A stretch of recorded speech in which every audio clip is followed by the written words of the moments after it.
సహోదరులారా, దేవుని మాట వినుట వలన కష్టాలు తప్పవు. ఎందుకనంటే ఈ లోకం చీకటిమయమై ఉంది. ఈ లోకములో దేవునికి ఇష్టమైన వెలుగులో నడిచేవారు చాలా కొద్దిమంది. దేవుని వెలుగులో నడవాలని ఇష్టపడిన మనుషులందరూ కూడా శ్రమల పాలైన సహోదరు మనకు జ్ఞాపకం చేసినాడు. ఈ భూలోకములో చివరి మనుషుడిగా నడిచినవాడు యేసు ప్రభు. ఆయన దేవుని మహిమార్థమే నడిచారు.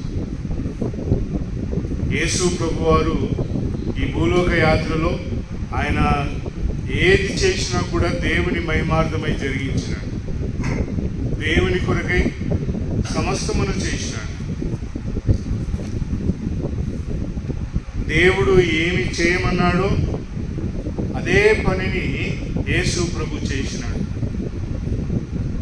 దేవుని ఆజ్ఞకు సంపూర్ణంగా లోబడి నడిచిన వ్యక్తి యేసు ప్రభు. యోహాను సువార్త 5వ అధ్యాయంలో మరి అక్కడున్న పరిచయులతో శాస్త్రులతో అన్నాడు, నేను చేయించిన పనిని చూచి నన్ను గుర్తుపట్టండి అని అంటాడు. The works that I do, because of the works that I do, you consider me అని అన్నాడు. యేసు ప్రభు ఎలాంటి పనులు చేసినాడు అని అంటే దేవుని వెలుగు కొరకై దేవుని మహిమార్థమై ఆయన పనులు చేసినాడు. ఏది కూడా యేసు ప్రభు వారు చేసిన పని మనుషుల మహిమార్థమే చేయలేదు.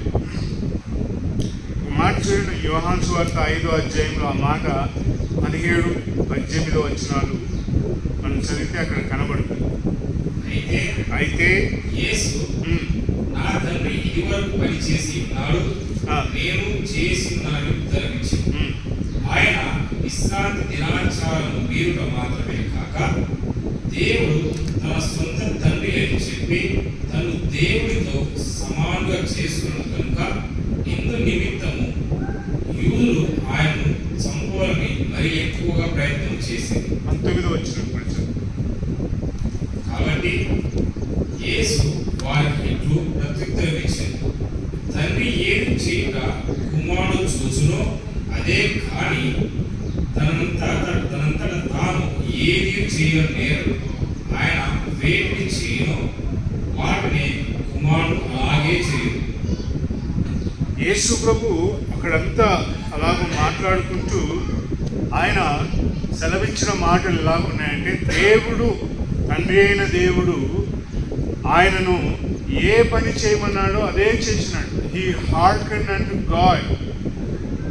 దేవుని మాటలు, దేవుని యొక్క మరి కార్యాలన్నింటినీ కూడా యేసు ప్రభు వారు సంపూర్ణంగా మరి జరిగించుకుంటూ వెళ్ళినాడు.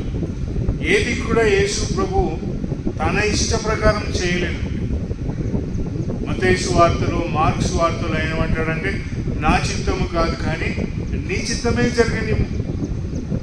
ఇంత పర్ఫెక్ట్గా, ఇంత గొప్పగా యేసు ప్రభు దేవుని పరిచర్య చేస్తూ ఉంటే, సహోదరు ఇంతకుముందు చెప్పినట్లుగా ఆయన ఈ లోకం అంగీకరించలేదు. దేవుని మాట వినువానికి అనేక శ్రమలు, అనేక కష్టాలు. యేసుక్రీస్తు ప్రభు కూడా మనం చదువుకున్న పాఠ్య భాగంలో 15వ అధ్యాయంలో soldiers led him away into the court which is called the praetorium, and they called together the whole band. యేసు ప్రభు దేవుని పని చేయుటలో, ఆయన పరిచర్యలో ఎలాంటి గడియలోనికి వచ్చినాడు అని అంటే, దేవుని మాట విన్నందుకు, దేవుని కార్యమును జరిగించుచున్నందుకు వారందరూ కూడా యేసు క్రీస్తు ప్రభువును తీసుకొని ఎలాగున్నారు అని అంటే, 3వ వచనం చదవన, మార్కు సువార్త 15వ అధ్యాయం 3వ వచనం. ప్రధాన యాజకులు ఆయన మీద అనేకమైన నేరము మోపగా పిలాతు ఆయన చూసి 3వ వచనం నేను ఇంగ్లీష్లో చదువుతాను. And the chief priest accused him urgently. English చదువుతున్న వాళ్ళు ఉందా ఆ పదం? చూడాలి మీ బైబుల్. ఇక్కడేం రాయబడింది ఏంటంటే ఆతృతతో, లేకుంటే ఎలాంటిదంటే తీవ్రతతో, అర్జెంట్గా జరిగిపోవాలి. ఇంకా యేసు ప్రభు మీద ఎలాంటి నిందలు మోపినారంట? ప్రధాన యాజకులు అని రాయబడింది. చీఫ్ ప్రీస్ట్ అని ఇంగ్లీష్లో రాయబడి. ప్రధాన యాజకుడు వేరు, చీఫ్ ప్రీస్ట్ వేరు. యాజకులలో ప్రథములు అని చెప్పాలి. వీరందరూ ఏం చేసినారంటే యేసు ప్రభు మీద అర్జెంటుగా నేరాలు మోపాలని ప్రయత్నం చేసినారు. ఎంత అర్జెన్సీ ఉండేది అని అంటే యేసు ప్రభువును వారు చంపాలనే ఆలోచనతో, వారు యేసు ప్రభువును ఎంత, ఆ మాట మరలా కనబడుతుంది పిల్లలు. అదే అధ్యాయంలో వారు 3వ వచనంలో the chief priest accused him urgently అంటూ కిందికి చదువుకుంటా వస్తే అండ్ దే అర్జెంట్లీ అని రాయబడింది. అంటే 14వ వచనం చదవండి. అదే అధ్యాయం. అందుకు పిలాతు ఎందుకు ఇతడు చెడ్డ కార్యము చేసిన వారిని అడగగా వారు వాని శిలువ వేయమని మరి ఎక్కువగా కేకలు వేసి but they cried out more urgently, crucify him. ఇంకా ఎంత మరి ఆతృతతో దేవాడు లెక్క ఇది చేయకపోతే, అర్జెంటుగా ఇది తీసుకొని రాకపోతే చనిపోతారు. ఆపరేషన్ చేసేటప్పుడు బ్లడ్ కావాలని అంటారు, దొరకకపోతే విల్ బి ఎ ప్రాబ్లం అని అంటారు. ఈ మాత్ర వేసుకోకపోతే ప్రాబ్లం అంటారు. ఈ పని చేయకపోతే నష్టం అవుతుంది. ఈ పనికి వెళ్ళకపోతే I feel like I need I get in to losses. ఇక్కడ యేసు ప్రభు పైన నిందలు మోపడానికి లోకం ఎలా ఉండేదంట? అర్జెన్సీ ఉండేది వాళ్ళకు. ప్రపంచ చరిత్రలో ఎక్కడ కూడా ఇలాంటి అర్జెన్సీ లేదు. ఎలాంటి అర్జెన్సీ అంట? నిందలను మోపి శిక్షించే అర్జెన్సీ. అది ఎవరి మీద ఉందంట? యేసు ప్రభువును శిక్షించేటప్పుడు. ఈనాడు ఈ లోకంలో కూడా తీసుకుంటే క్రైస్తవ్యం మీద ఎలా ఉంది అని అంటే అర్జెన్సీ ప్రియుల. నువ్వు చిన్న ఫోన్ కాల్ చేయి, వాడు వచ్చి నేను ఎత్తుకుపోయి కేసులు అన్నీ పెట్టి నేను లోపలేసేస్తాను. ఎంత అర్జెన్సీగా ఉన్నారు, ఎంత తీవ్రంగా ఈ లోకం ఉంది అంటే నీ పైన నిందలు మోపడానికి, నీ పైన అనేక నేరములను మోపడానికి యేసు ప్రభువుపై వాళ్ళు అంత తీవ్రతతో, అంత అర్జెన్సీతో ఈ కార్యమును పగబెట్టుకున్నారు. యేసు ప్రభుపై అంత భేదము, అంత విద్రోహం యేసు ప్రభు కలిగిన వీళ్ళు ఏం చేసినంటే పిలాతుకు అప్పగించినారు. యేసు ప్రభువును చంపడానికి కొరకై ఎంతమంది కలిసినారు తెలుసా? లూకాసు వార్త 2వ అధ్యాయం చూడండి. చాలా ఆశ్చర్యం. 3వ అధ్యాయం, లూకాసు వార్త 3వ అధ్యాయంలో యేసు ప్రభువును చంపే కాల పరిధిలో ఎవరెవరు చేతులు జోడించినారంటే 3వ అధ్యాయం 1వ వచనం చదవండి. లూకాసు వార్త 3వ అధ్యాయం 1వ వచనం. తిబెరియు కైసరు ఏలుబడిలో 15వ సంవత్సరం ముందు యూదయకు పొంతు పిలాతు అధిపతిగా, యూదయకు గలిలయకు హేరోదు చతుర్థాధిపతిగా, దేశములకు అతని తమ్ముడైన ఫిలిప్పు చతుర్థాధిపతిగాను. తెలుగుతారు పదం కదా బాబా చదువు. చతుర్థాధిపతి రైట్. అభిలేని దేశములకు లూనాసియా అధిపతిగాను, అన్నయ్య కైపయు ప్రధాన యాజకుడుగాను ఉన్న కాలమున యేసు ప్రభు యొక్క పరిచర్య ఆరంభమైంది. ఎంతమంది ఉన్నారంట? 1 కైసరు, 2వది పొంతు పిలాతు, 3వది హేరోదు, 4వది ఫిలిప్, 5వది ఎవరున్నారంట? 5వది మరి లూసా, 6వది ఎవరంట? ప్రధాన యాజకుడైన అన్న. యేసు ప్రభు సిలువ వేయబడడానికి ఎంత వీళ్ళందరూ కూడా ముందుకొచ్చి నిలబడినారు. మీకు రాజు ఎవరు అంటే వీళ్ళేమన్నారు? మాకు కైజరు అని అన్నారు. హేరోదు పిలాతుకు యుద్ధం ఉండేది. యేసు ప్రభువును చంపడానికి ఇద్దరు స్నేహితులైనారు. అన్నా కైఫాలు ఎలా ఉండినారంటే యేసు ప్రభువును చంపాలనుకున్నారు. సో వీళ్ళందరూ కూడా 6 రకాలైన నాయకత్వమును వహించే నియంత్రణ యొక్క పరిపాలనలో యేసు ప్రభు వచ్చి ఎలా నిలబడినాడంట. అక్కడ రాయబడింది, and the soldiers led him into the court which is called the praetorium and they called together the whole band. మతము, యూదా ప్రవీణులైన అధికారులు, ప్రపంచం నేరుతున్న నియంత్రణలు ఎంతమంది కలిసి వచ్చినారో చూడండి యేసు ప్రభువును మరి హింసించటం. ఎందుకు అనంటే ఆయన దేవుని చిత్తమును చేయటకు, దేవుని మాటలను వినుటకొరకై వచ్చినాడు. యేసు ప్రభు ఏం చేయడానికి వచ్చినాడంటే, దేవుడు ఏం చేయమన్నాడు అనంటే ఆయన ముందే అన్నాడు శిష్యులతో, ఇదిగో నన్ను ప్రధాన యాజకులు నన్ను తీసుకొని వెళ్ళి నన్ను కొడతారు, నా మీద ఉమ్మి వేస్తారు, నన్ను ఇలాగూ చేస్తారు అని చెప్పి యేసు ప్రభు ముందుగానే మాట్లాడినాడు. ఎందుకు అలాగూ జరుగుతుంది అంటే దేవుని యొక్క చిత్తములో దేవుని మాటలు విన్న వ్యక్తుల్లో చివరి వ్యక్తి ఎవరంట? యేసు. He was a perfect man.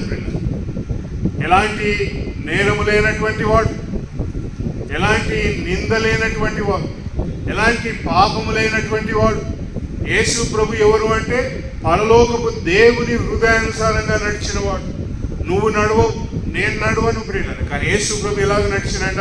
He was the only man who listened to God's word. ప్రియులారా, అబ్రహాము దేవుని మాటలు తప్పినాడు, ఆయన దావీదు దేవుని మాటలు తప్పినాడు, సొలొమోను తప్పినాడు. ఈ భూలోకంలో చేసిన ప్రతి వ్యక్తి దేవుని మాటను వినలేదు ప్రియులారా. దేవుని ఎదుట మనిషి తప్పిపోయినాడు ప్రియులారా. అందుకే ద్వితీయోపదేశ కాండంలో ఒక మాట, ఇదిగో మీ ఎదుట ఈనాడు జీవమును మరణమును ఉంచి ఉన్నాను, ఏది ఎంచుకుంటారో ఎంచుకోండి అని అన్నాడు. ప్రియులు అందరూ చాలా గొప్ప వ్యక్తులు ఏం చేసినారంటే జీవం ఎన్నుకున్నారు, కానీ వాళ్ళు కూడా ఆ జీవంలో విఫలమైనారు. ప్రియులు, యేసు ప్రభు ఎలాంటి వాడంటే దేవుని మహిమార్థమై, దేవుని చిత్తార్థమై యూదయ పట్టణములో ఎంతమంది వెళ్తా ఉన్నారంట? 4 వెళ్తా ఉన్నారు. ఆ 4కి అధిపతి ఎవరంట? పిలాతు. ఈ 4 ఎవరి మాట వింటారంట? ప్రధాన యాజకుని అన్నా కైఫాల మాటలు వింటారు.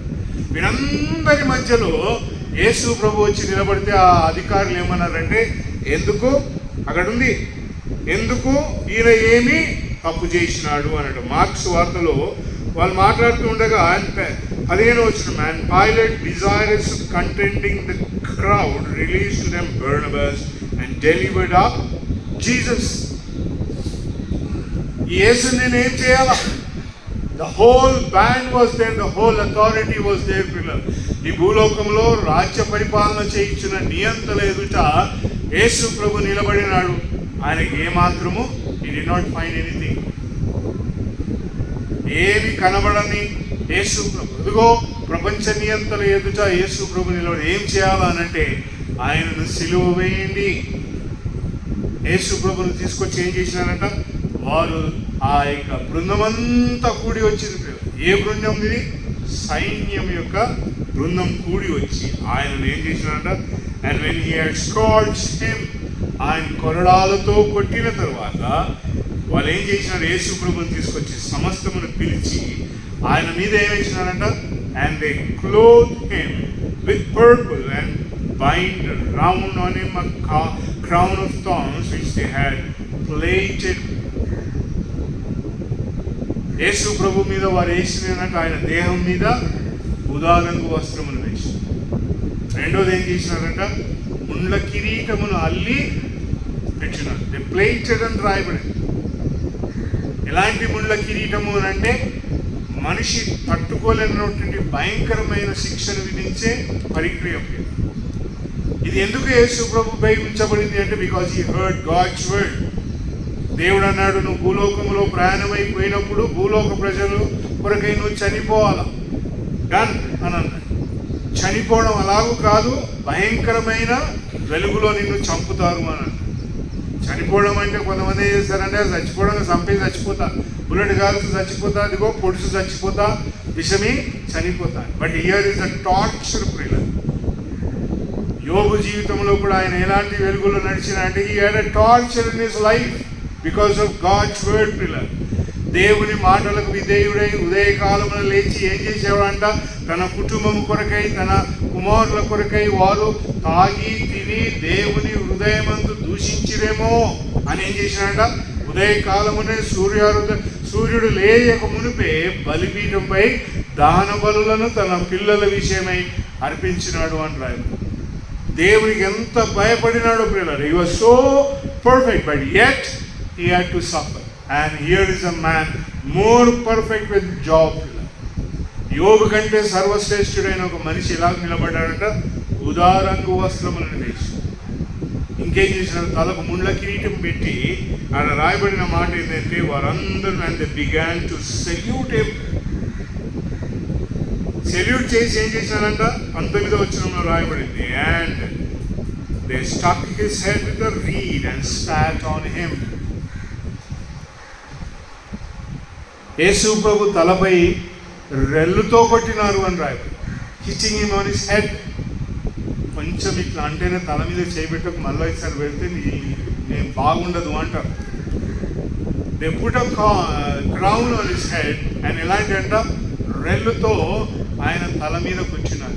వాట్ అ భయంకరమైన torture was that. Nail thorn that get in size.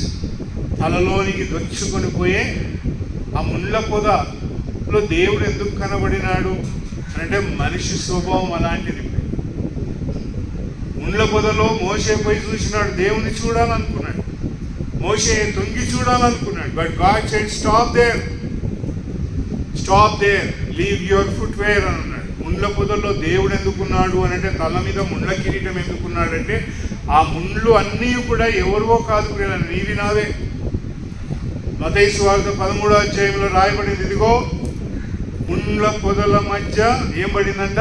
విత్తనం పడింది. ఏం పడింది?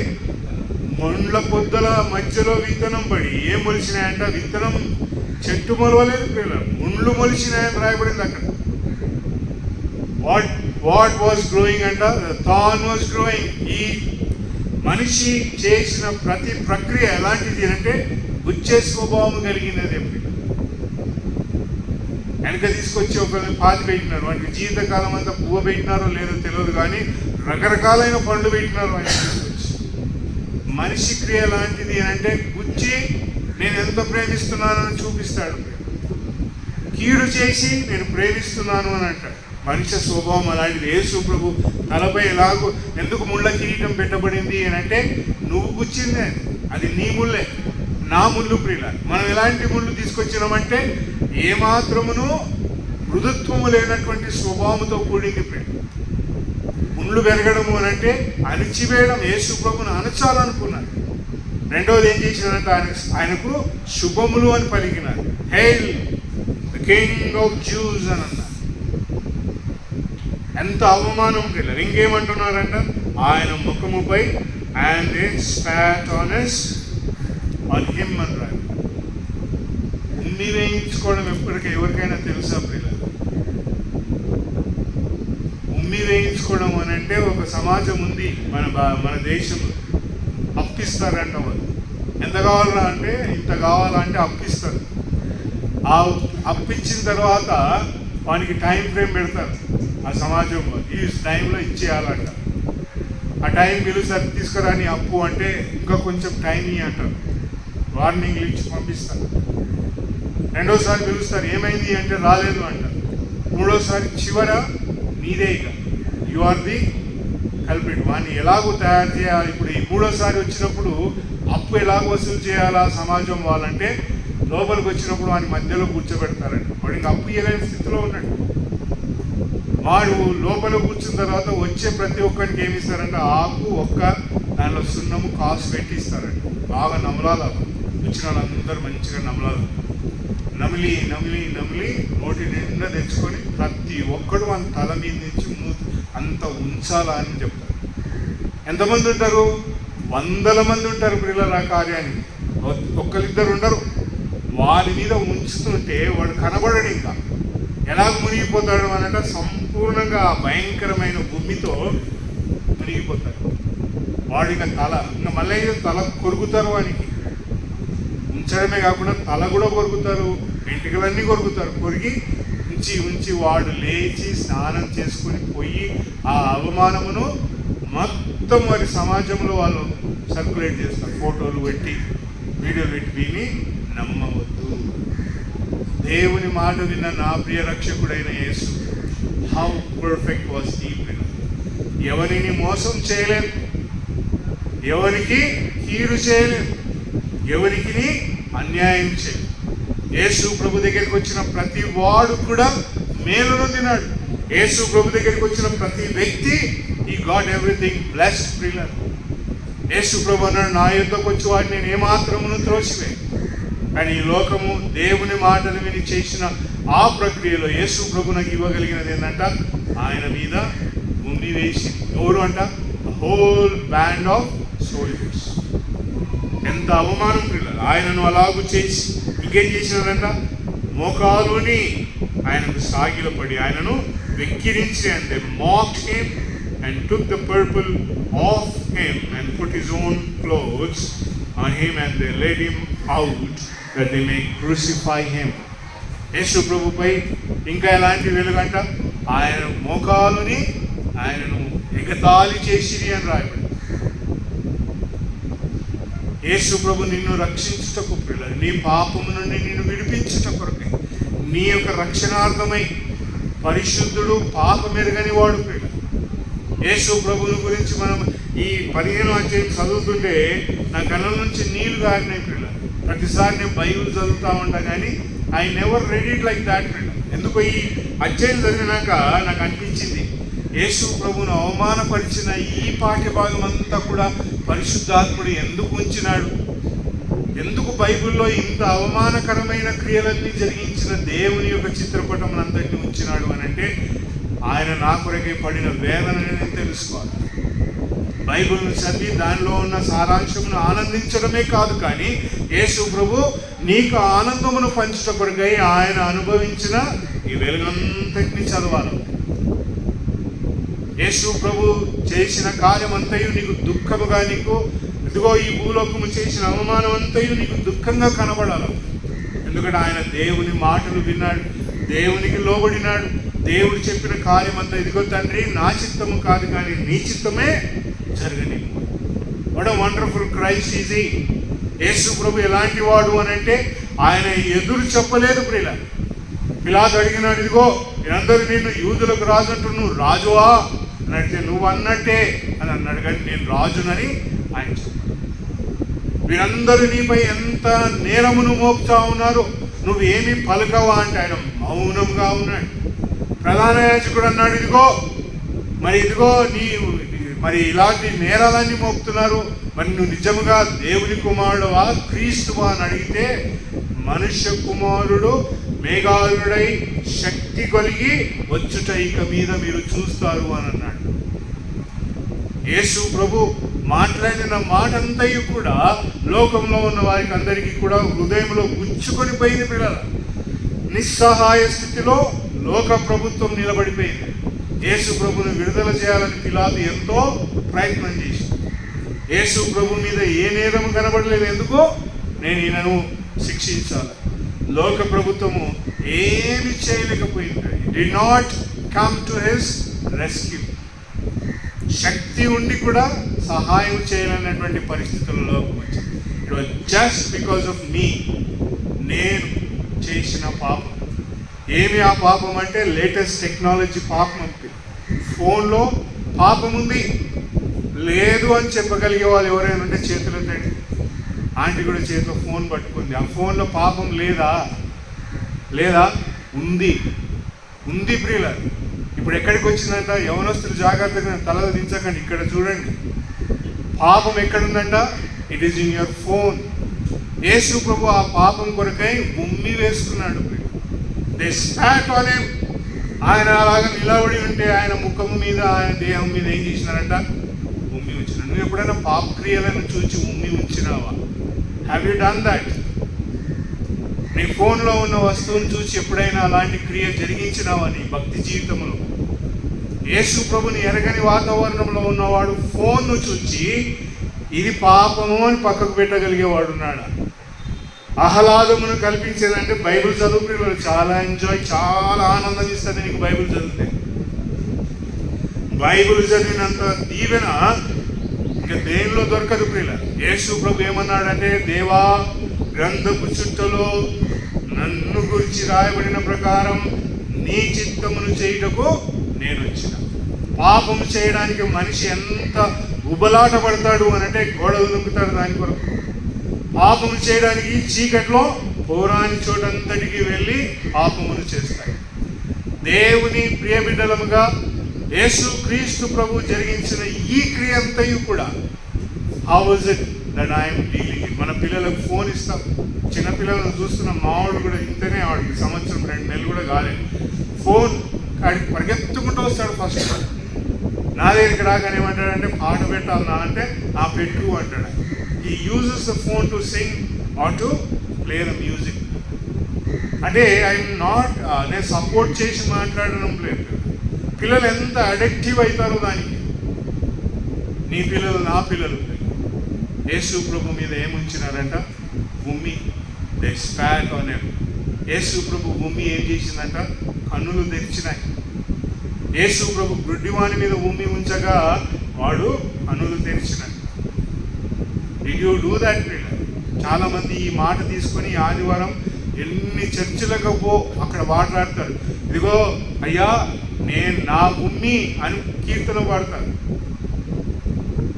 నా భూమి నేను ఇదిగా ఉంచినానయ్యా అని చెప్పి యేసు ప్రభువుని గురించి రొట్టె రసం పెట్టుకొని ఈ కీర్తన పాడతారు. ఏం కీర్తన అది? ఆ పాటలో ఉంటుంది అది. ఆ పాట పాడుతూ ఏం పాడతారు అంటే, ఆనాటి యూదులే నిన్ను చంపిన అనుకుంటే కాదు కాదయ్యో, నా పాప రుణము కొరకే, నా పాపము కొరకే రుణశక్తి. ఇదిగో నా పాప దోషము కొరకై నీ మీద ఉమ్మి ఊహించుకున్నావు. ఆ ఉమ్మి నాదే అంటాడు వాడు నిలబడి కాడ. పిల్లరా, యేసు ప్రభు నీ కొరకై నా కొరకై నిలబడిన వెలుగులో, ఆయనను అవమానపరిచిన వెలుగులో నువ్వు నేను నిలబడి ఉన్నాము. యేసు ప్రభు అంతటినీ కూడా ముగించిన. హి టుక్ ఎవ్రీథింగ్ ప్రియుల.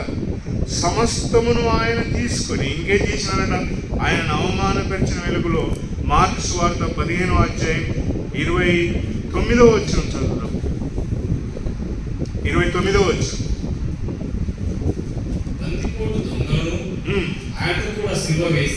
ఆయనతో కూడా సిలువ వేసి 29 అన్న.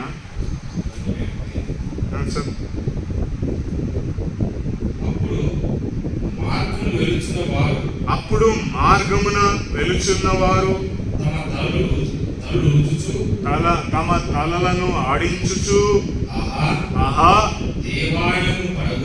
దేవాలయమును పడగొట్టి 3 దినములలో కట్టువాడా శిలువ మీద నుండి దిగి నిన్ను నీవే రక్షించుకొని చెప్పి యేసు ప్రభుని ఇంకేం మాట్లాడుతున్నారు? శిలువను బిగించిన తర్వాత తలలాడిస్తా ఉన్నారు. మంచిగా అయిందిరా అని. ఆ తల ఊపుట్లోనే చాలా అర్థం ఉంది. పిల్లలు ఎవరైనా తింటున్నాను అనుకో, మంచి స్వీట్ ఎవరైనా తింటుంటే ఏమంటాం అంటాం కదా. దాని అర్థం ఏంది? నువ్వు తిని రోగాల పాల్గమ్మనా, లేకుంటే నాకు ఇవ్వకుండా నువ్వు తింటున్నావనా, లేకుంటే నాకు పెట్టకుండా వాళ్ళకి ఇవ్వకుండా తింటున్నావు. ఎన్నో అర్థాలు వస్తాయి పిల్ల. యేసు ప్రభుని సిలువను వేసి ఏమన్నారంట?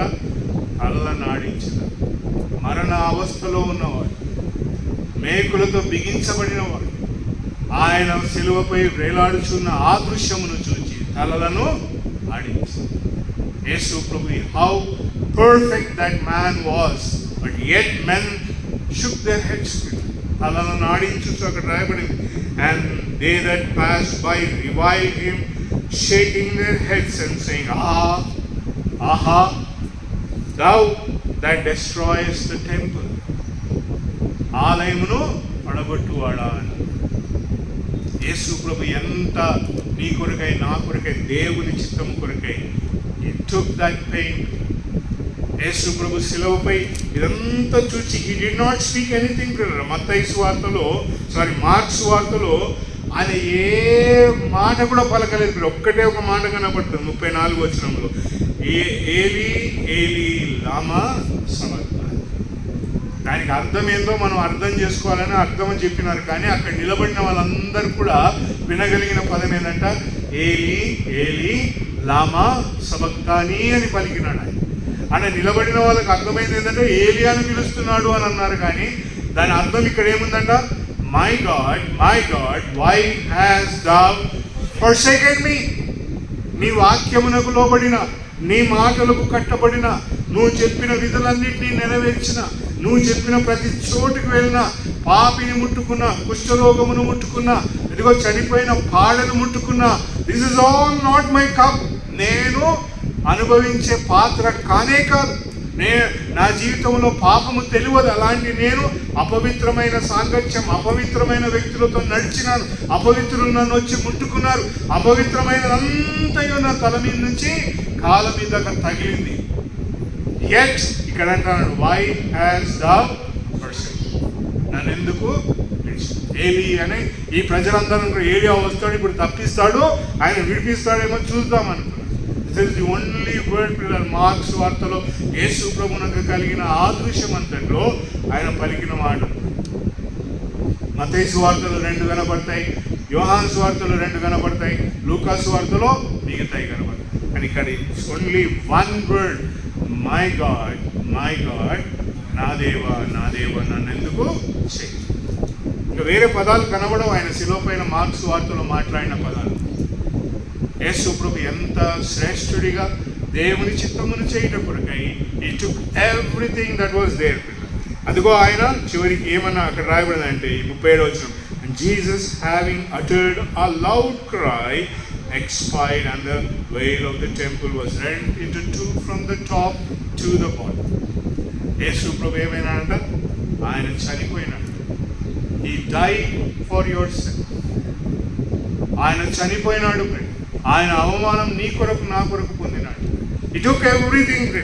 అక్కడ రాయబడిన మాటల్లో ఎంత భయంకరమైన సన్నివేశం జరిగింది అని అంటే, యేసు ప్రభు చనిపోయినాడు. ఇదిగో అక్కడ నిలబడిన ఒక వ్యక్తి లాగా మాట్లాడుతున్నాడు. ఏమంటున్నాడు, 39వ వచనం చదవమన్నాడు. అక్కడ నిలబడిన ఒక వ్యక్తి, ఎదురుగా నిలిచి ఉన్న శతాధిపతి ఆయన ఇలాగూ ప్రాణము విడిచుట చూచి, నిజముగా ఈ మనుష్యుడు దేవుని కుమారుడే. అందరు యేసు ప్రభువును నువ్వు దేవుని కుమారుడువా చెప్పు అని అడిగినాడు. ఆ కారణాన్ని బట్టి ఆయన తీసుకొచ్చి సిలువ వేసినాడు. ప్రధాన యాజకుడు కూడా ఆ కారణాన్ని బట్టి ఇతడు మరణమునకు పాత్రుడు అని అన్నాడు. కానీ యేసు ప్రభు నేను దేవుని కుమారుడు అని చెప్పలేదు ప్రియుడు. He never said that I am son of God. ఆయన అన్నాడు, ఇదిగో మనుష్య కుమారుడు మేఘారుడై వచ్చుట చూస్తారు, మనుష్య కుమారుడు దేవుని మహిమతో వచ్చుట మీరు చూస్తారు అని అన్నాడు. ఇక్కడ నిలబడిన శతాధిపతి ఒక అన్యుడు ఏం మాట్లాడుతున్నాడంట, ట్రూలీ దిస్ మ్యాన్ ఏమంట వాజ్ సన్ ఆఫ్ గాడ్. నిజముగా ఈయన దేవుని కుమారుడు. Did you encounter son of God? దేవుని కుమారుని ఎదుర్కొన్నావు. ఆయన ఎక్కడున్నాడంటే ఈ శతాధిపతి, he was standing right opposite to him. You are standing right opposite to God. దేవుని మాటలు వినుచున్న నీవు దేవుని ఎదుట నిలబడి ఉన్నావు. ఈ శతాధిపతి సిలువ వేసినాడు, చంపినాడు. ఆయన యేసు ప్రభును మేకులతో బిగించినాడు. He crucified him, but he sees him quite opposite. అక్కడ రాయబడిన మాట, and truly cried out, and truly this man was son of God. యేసు ప్రభు బిగ్గరగా కేక వేసి చనిపోయానంట. ఆ కేకకు స్పందన ఏం బయలుదేరించిందంట, there was another cry. అక్కడ రాయబడింది, and he cried out అని రాయబడింది. And the centurion who stood by over against him, when he saw that he had expired, having thus cried out, saying, truly this man was son of God. యేసు ప్రభు ఎవరు అంటే, చాలా మందికి స్కూల్కి పోతే చెప్పడానికి సిగ్గుపడతాం,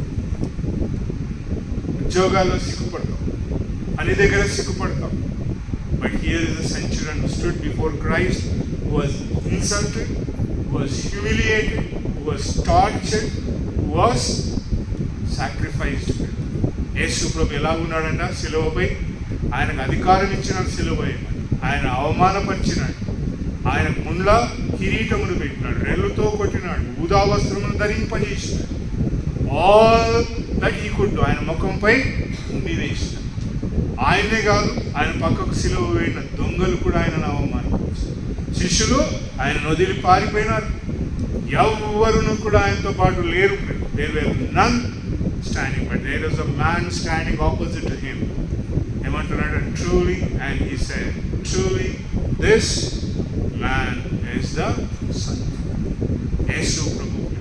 నువ్వు ఎంత అవమానపరిచినా, ఎంత యేసు ప్రభును తృణీకరించినా, there was a witness standing at his death. ఆయన మరణము దగ్గర నిలబడి ఏమంటున్నాడ? ఈయన దేవుడు. యేసు ప్రభు సమాధి చేయబడినాడు. సమాధిలోకి పోతున్నాడు. యేసు ప్రభు సమాధిలోకి పోయి ఆడ ప్రార్థన చేసే చాలా మంది కనబడతారు. పిక్చర్స్ కనబడుతుంటాయి, స్క్రోలింగ్ చూస్తాను. ఏముందిరా సమాధిలో పోయి ఏం చేస్తారు? మీరు ప్రార్థన చేస్తే ఆడిసి దేవుడు వింటాడు. ఏమయ్యా, మనం యేసు ప్రభు సమాధిలోకి పోయి ప్రార్థన చేస్తే వింటాడు. ఆయన తీసుకుపోయి సంపి పూడ్చిపెట్టాడు. మళ్ళీ ఏం చేస్తావు? అడిగి పోయిను ప్రార్థన ఏమని చేస్తావు? యేసు ప్రభు అని సమాధిలోకి వచ్చిన నాకు అన్ని, నాకు బంగారమి, నాకు వజ్రాలి, నాకు వైడూర్యాలి, మీ దగ్గరికి వచ్చిన, నా మొక్కుబడి తీసుకుంటున్నా, నేను ఇజ్రాయెల్ దేశానికి వచ్చిన. ఆయనను మంచిగా పాతిపెట్టినారు. నో, యేసు ప్రభువును ఎంతో అవమానం చేసి ఆయనను నానా రకములైన మాటలు చెప్పి ఆయన చేస్తే ఒక భక్తిపరుడు వచ్చి, అదిగో అర్మత్తై యోసేపు వచ్చి ఆయనను అదిగో క్రొత్తని సన్నపు నారబట్టను తీసుకొని ఆయనను చుట్టి సమాధి. నువ్వు ఏం చేస్తావు ఇప్పుడు? ఆ బట్ట నాకి వస్తావేమో, సమాధిని నాకుతాయేమో, ఆడ దూలు ఇంటి నాకుతారు. చాలా ఉన్నారు మత ఉన్మాదులు అంటారు వీళ్ళని. మతపు పిచ్చెక్కిన వీళ్ళందరూ యేసు ప్రభు సువార్తను వినరు. యేసు ప్రభు నీ కొరకై చనిపోయి సమాధి చేయబడి తిరిగి లేచినాడు, అదిగో పరలోకంలో ఉన్నాడు అంటే వినరు. అక్కడ దూత కూడా వచ్చి అదే అన్నారు, ఓ మనుషులారా, ఇదిగో why seek thou the one who is risen అని రాయబడింది. ఆయన అంటా ఉన్నాడు, ఇదిగో మీరు ఎందుకు ఆ యొక్క చచ్చిపోయిన వాడిని వెతుకుతా ఉన్నారు. మత్తయి సువార్త 16వ అధ్యాయంలో ఉంది ప్రియుల. వారందరిని కూడా పొద్దున్నే వచ్చి ఏం చేయాలనుకున్నారంట? యేసు ప్రభువును చూసినారు. ఇదిగో వాళ్ళు చచ్చిపోయిన యేసు ప్రభువును చూస్తే వాళ్ళు ఏమంటారు? 6వ వచనం చదవను. మార్క్స్ వార్త 16వ అధ్యాయం 6వ వచనం చూడు. అందుకు అతడు కలవరపడకుడి, సిలువ వేయబడి అవమానపరిచి ముండ్ల కిరీటం పెట్టి ఉమ్మి వేసి ఊదారంగు వస్త్రమునిచ్చి ఆయనకు మేకులను దించి ఆయన పక్కలో బల్లెము పొడిచిన ఈయనను చదవను. నజరేయుడగు యేసును మీరు వెతుకుచున్నారా? ఆయన లేచి ఉన్నాడు, ఇక్కడ లేడు. మరి ఏం చేయకపోతున్నావు? ఆయన వాడు యేసు ప్రభు అక్కడ లేడు. What are you going to do ప్రియుడు? నథింగ్. యేసు ప్రభు సమాధిలో లేడు ప్రియుడు. ఎక్కడున్నాడంట? He is there in heaven. ఆయన లేచి ఉన్నాడు. యేసు ప్రభు సమాధి ఖాళీగా ఉంది ప్రియులారా. What do you go and see అంటే, నేను చూచి వచ్చిన సమాధి ఖాళీగా ఉంది. ఎవరి సమాధి కూడా తెరవబడలేదు. తీసుకొచ్చి రోజుకొక 100 సావులు, ఎంతమంది పుడుతున్నారో అంతమంది చనిపోతున్నారు. చరిత్ర చెప్తా ఉంది. ఆ సమాధులు తెరవబడుతున్నాయంటే నో. ఎందుకు అంటే అంతయు పాపంతో నిండుకొని ఉన్నది కనుక సమాధిని తెలుసుకునే శక్తి వాడికి లేదు. సమాధిని బద్దలు చేసుకొని వచ్చే శక్తి ఎవరికి లేదు. యేసు ప్రభు ఒక్కడికే. ఎందుకు అని అంటే పాపము తెలియని వాడు, పాపము లేనటువంటి వాడు, నిందారహితుడు, ఏ తప్పు తెలియని వాడు ప్రియులారా యేసు ప్రభు. ఆయనను సమాధి బంధించి ఉంచుట అసాధ్యము అన్నాడు అపోస్తలుల కార్యం 2వ అధ్యాయం పేతురులో. ఆయనను బంధించి ఉంచుట అసాధ్యం. పాపము లేని వాడిని ఎవడు బంధించలేడు ప్రియులారా. యేసు ప్రభు దగ్గరికి వచ్చి, ఇగో ఎవరిని వెతుకుతున్నారయ్యా? మీరందరూ ఇంతమంది వచ్చినారు, సైన్య కత్తులు కటారాలు పట్టుకొని కట్టెలు పట్టుకొని వచ్చినారు, మీరందరూ ఎవరి కోసం వచ్చినాడన్న? యేసు కొరకు వచ్చారు. ఆయన నేనే అనగానే అందరు కింద పడినారు. పరిశుద్ధమైన వారిని ఎవడు కూడా బంధించలేడు. యేసు ప్రభుని అనుకున్నారు, మేకులు కొట్టినారు, కాళ్ళకు మేలు కొట్టినారు, సమాధికి బంధకములు వేసినారు, అన్నీ వేసినారు. They wanted to bind him, but ఈ ఒక ప్రియులారా ఆయన అంతటినీ తెచ్చుకుని సమాధిని జయించి తిరిగి లేచినాడు. అప్పుడు యేసు ప్రభు ఇప్పుడు అనంటే అదిగో ఫిలిప్పీలకు రాసిన 2వ అధ్యాయం పత్రిక 2వ అధ్యాయం 9, 10, 11 వచనాలు చదువు. యేసు ప్రభు ఇప్పుడు ఎలాగున్నాడు? నువ్వు అవమానపరిచినావు. యేసు ప్రభు దేవుని మాటలు విని ఈ లోకం ఆయనను శ్రమల పాలు చేసి అవమానించి చంపినా కూడా యేసు ప్రభు దేవుని మాటలు విన్నందుకు ఏం జరిగిందంట? ఫిలిప్పీలకు రాసిన పత్రిక ఫిలిపియన్స్ చాప్టర్ 2, 10 and 11, 10వ వచనం 11వ వచనం. ఈ హేతువు చేత చదవాలి. భూమి మీద ఉన్నవారిలో కానీ భూమి క్రింద ఉన్నవారిలో కానీ ప్రతి వారి మోకాలు యేసు నామమున వంగునట్టును ప్రతి వారి నాలుకయు తండ్రి అయిన దేవుని మహిమార్థమై యేసుక్రీస్తు ప్రభువుని ఒప్పుకున్నట్లును. చాలా అక్కడిగా ఇప్పుడు ఏమంటావనంట? యేసు ప్రభు దేవుని మాటలు విన్నాడు కనుక దేవుని ఆజ్ఞ ప్రకారం నడిచినాడు. కానీ తిరిగి లేచిన తర్వాత ఇప్పుడు ఏం చెప్తున్నారు? And every knee shall bow. ఎక్కడ? Before what? ప్రతి మోకాలు ఎక్కడ ఉండాలి? ఏది ప్రియులు? At the name of Jesus. Yesu ప్రభు ఎదుట కాదు ప్రియులరా, ఆయన నామమును ఉచ్చరించగానే ఏం చేయాలంట? మోకాలు ఉండాలి. మనిషి కాదు ప్రియులరా. ఇక్కడ not a man of physical deity or ఆత్మస్వరూపమైన స్వరూపం కాదు, కానీ ఆయన నామమున ఏమంట? ఆయన ప్రత్యక్షంగా నిలబడితే మోకాళ్ళను ఏం చేసినారంట? దే ఇన్సల్టెడ్ హిమ్ ప్రియులరా. ఆయన బాడీలీ ఆయన నిలబడి ఉన్నప్పుడు ఆయనకు అవమానకరమైన క్రియలు చేసినారు. ఇప్పుడు ఏమంటున్నారంట? Just his name. యేసు ప్రభు నామమున ఏమనాలంట? మోకాలు వంగాలంట. ఏడురా కనబడతలేంటే నామం చెప్తున్నా కదా. యేసు ప్రభు నామమున యు హ్యావ్. అందుకే దయ్యాలు పోతాయి, అందుకే రోగం బాగైతుంది. మనిషి యేసు ప్రభు నామం, the name that is there ప్రియులర్ given. Every knee shall bow. ఇంకేమంటారా? ప్రతి నాలుక ఉమ్మేసినావు కదా, ఉమ్మేసినావు కదా. ఇప్పుడు ఏమంటున్నా? ప్రతి నాలుక తండ్రి అయిన దేవుని మహిమార్థమై యేసు క్రీస్తు ప్రభు అని ఒప్పుకోవాలి. ఏడి అని అంటే no, you have to speak now. ఎంత ఉన్నతమైన చోట్ల దేవుడు యేసు ప్రభుని ఉంచినాడు.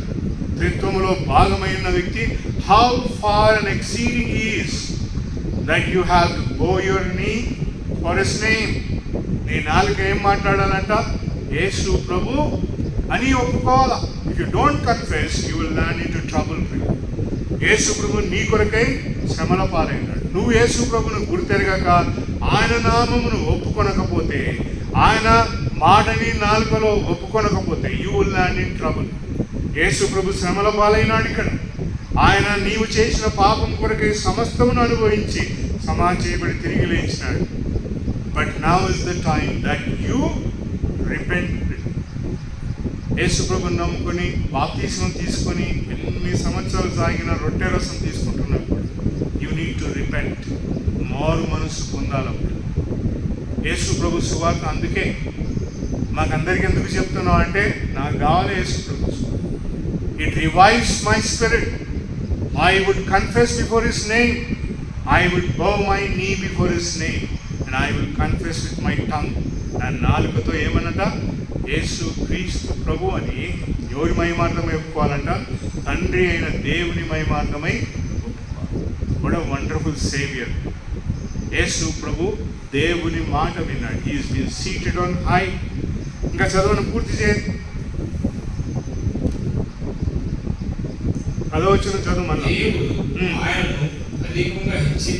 అధికముగా హెచ్చించి ప్రతి నామమునకు పై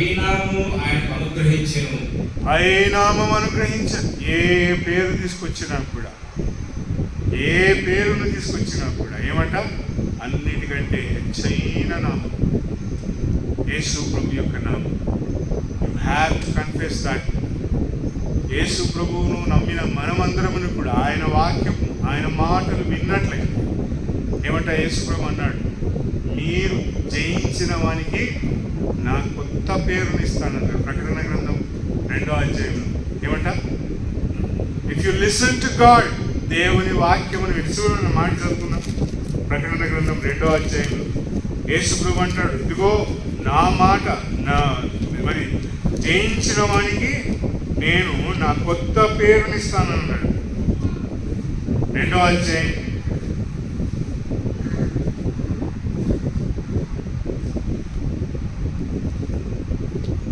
సహాయం చేయాలవలసిన 2వ అధ్యాయంలో ఉంది, that he will give a new name.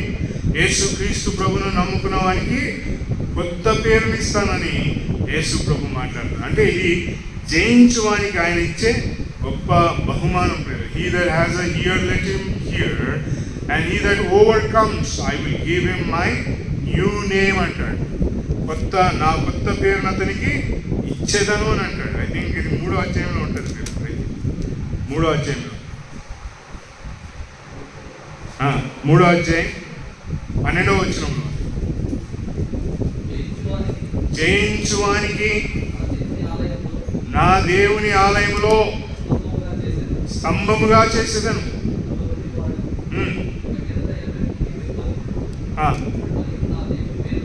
మరియు నా దేవుని పేరును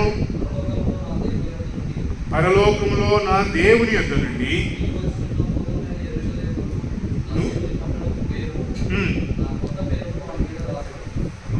దేవుని వాక్యమును విని శ్రమలను జయించిన వానికి, దానిని ఓడ్చుకొని దానిని జయించిన వానికి ఏమిస్తాడంట? He will give you his new name.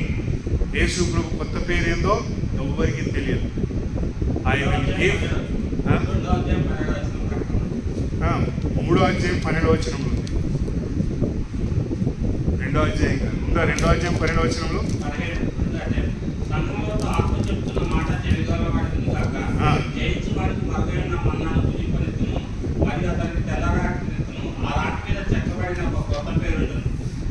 ఆ కొత్త పేరు అతనికి ఉంటుంది, కానీ యేసు ప్రభు పేరు ఇస్తానని ఇక్కడ 12వ వచనంలో I will give him my new name. యేసు ప్రభు కొత్త నామము, ఈ భూలోకం అవమానపరిచిన ఆ నామము జయించువానికి. ఎవడు జయిస్తాడంట? యేసు ప్రభు మాటలు విన్నవాడికి. కనుక ప్రియులారా, మనం విన్న మాటల ప్రకారం యేసు ప్రభు దేవుని మాటలు విని he was exalted, he was been blessed. ఆయన ఉన్నతమైన ప్రదేశములు దేవుడు ఉంచి, నువ్వు నేను కూడా దేవుని మాటలు వింటే, నీ జీవితమును మార్చుకుంటే, పాప క్షమాపణ పొందితే నీకు లభించేదనక పరలోకం, దేవుని రాజ్యము, నిత్య జీవము. అలాగూ చేసి దేవుని మహిమార్థమై ముందుకు సాగుతున్నాక దేవుడి మాటలు మన కొరకై దీవించుకుంటారు. ఆమేన్.